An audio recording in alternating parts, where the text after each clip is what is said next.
Hello, this is a presentation done by Brianna Burke, Asia Rodriguez, and Joshua Quinn. It's over Michigan State University's LGBTQ plus peer mentoring program proposal. Enjoy.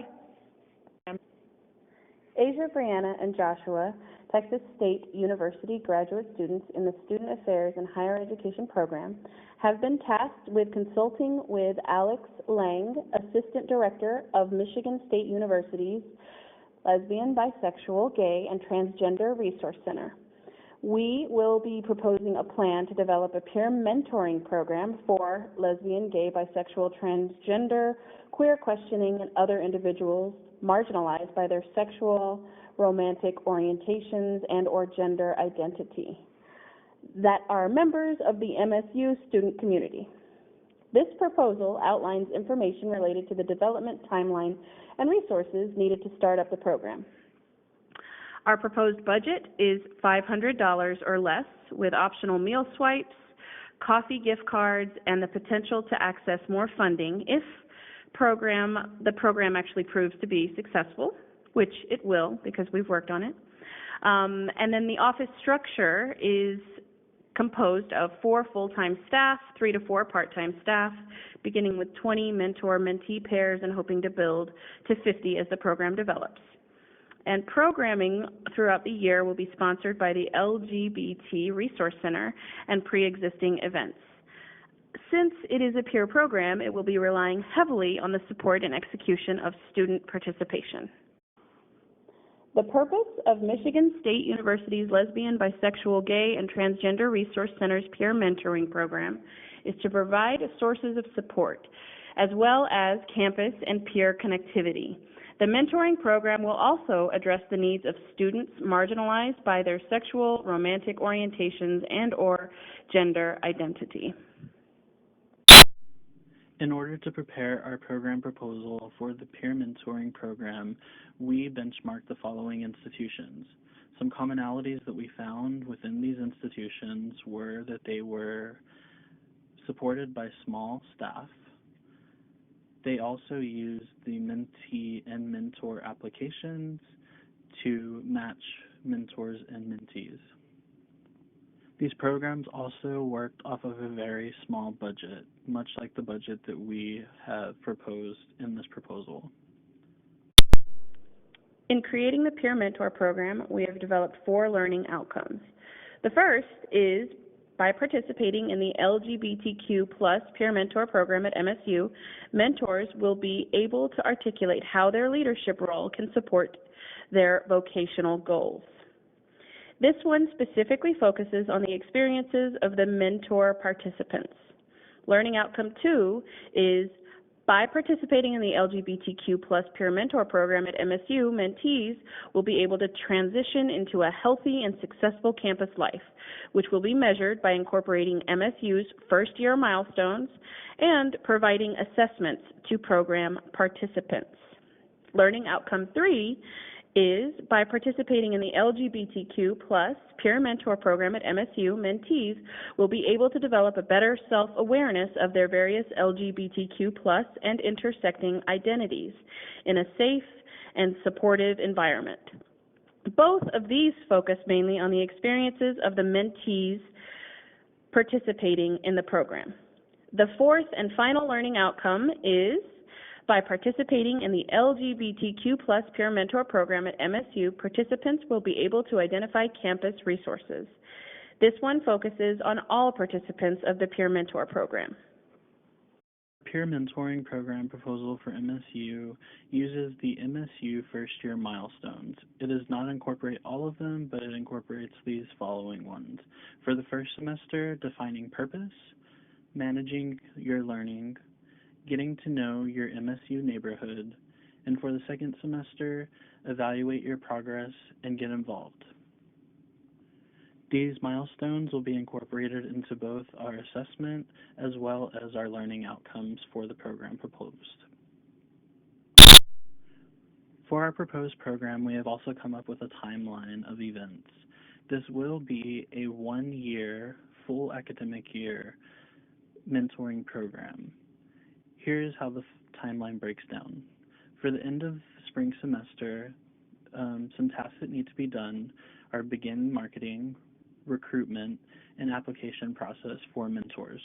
During the summer, begin marketing for incoming students through orientations and begin accepting mentee applications. Develop and finalize mentor training materials. Remember to use social media to connect with students.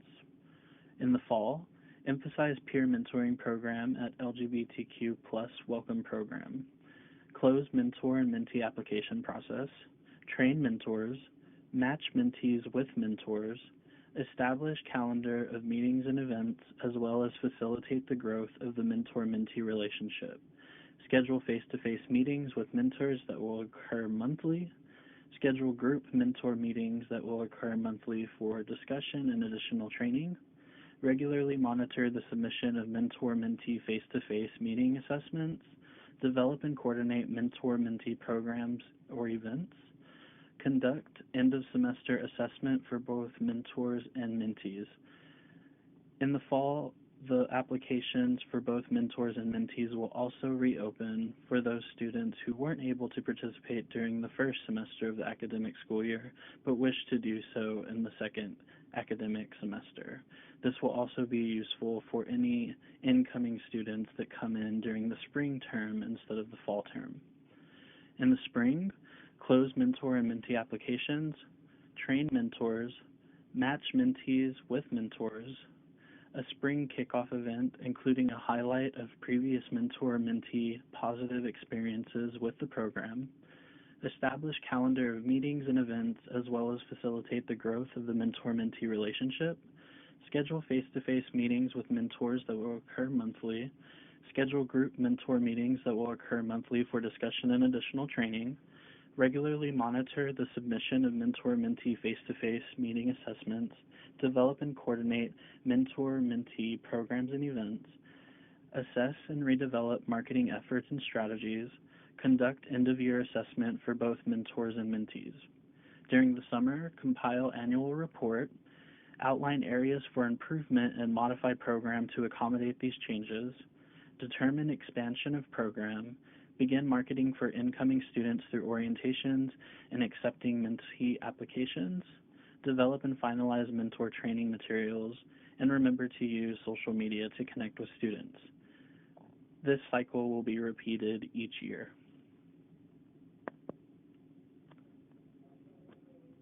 The methodology that we will be using for the MSU peer mentoring program will be both qualitative and quantitative. Qualitative because we want to get to know the experiences as well as the satisfaction level of the participants in the program, and qualitative for overall satisfaction and to be able to determine if the learning outcomes have been achieved and the success of the program overall. Our group has proposed 4 assessments for the peer mentoring program. The first assessment will be a pre-assessment, which will focus on quantitative data. This will be a specific pre-assessment for mentors' leadership development level, as well as a mentee's needs assessment. The next form of assessment that we are proposing is ongoing check-ins, which will be qualitative data.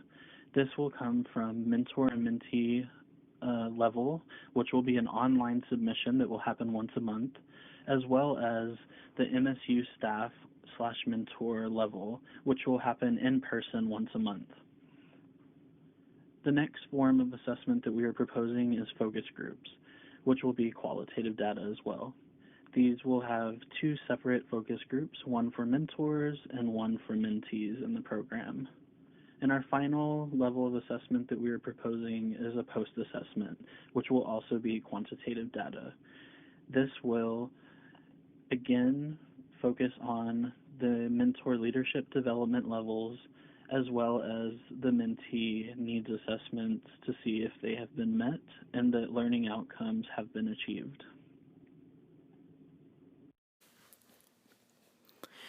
As Josh mentioned, we propose using a mixed method approach, collecting both quantitative and qualitative data in a variety of manners.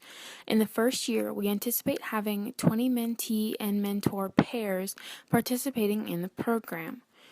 Because the population is so small, we will administer our various assessments to all participants for the inaugural launch of the program. The quantitative data we will collect will be in the form of paper questionnaires. We will administer pre- and post-assessments for both the mentors and mentees during our welcome and celebration events at the beginning and ends of the year. The qualitative data will be collected from the check-ins and through focus groups. Mentors will submit information about mentor-mentee interactions online each month, and staff will also use info collected during monthly staff mentor meetings to assess if the program is meeting set outcomes. In addition, staff will conduct focus groups to further assess if the learning outcomes are being met in April. For the pre- and post-assessments, the quantitative data collected will be inputted into a statistical analysis software package.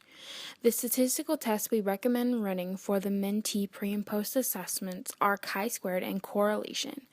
The tests will help assess mentee awareness of campus resources, connectedness to the MSU campus community, and the mentee participants' comfort level in discussing their various identities as outlined by the learning outcomes we've set forth. For the mentor pre- and post assessments, we recommend running ANOVA and t-tests as well as chi-squared tests. These tests will help assess mentor awareness of campus resources. In addition, the information collected will aid in assessing the participating mentors' personal perceptions of leadership. For the qualitative data collected from the check-ins, the data should be amassed by the coordinators assigned to the mentors. The data should be coded and key themes should be picked out. The theme should be compiled into a monthly report and used to assess the progress of the program and evaluate needs for program modification throughout the semester and academic year. The qualitative data collected from the focus groups should be transcribed and coded as well. Themes from the data should be used to help assess the success of the learning outcomes at the end of this semester. Thank you for your time and attention during our presentation. At this time, we are open for any questions or feedback you may have for us.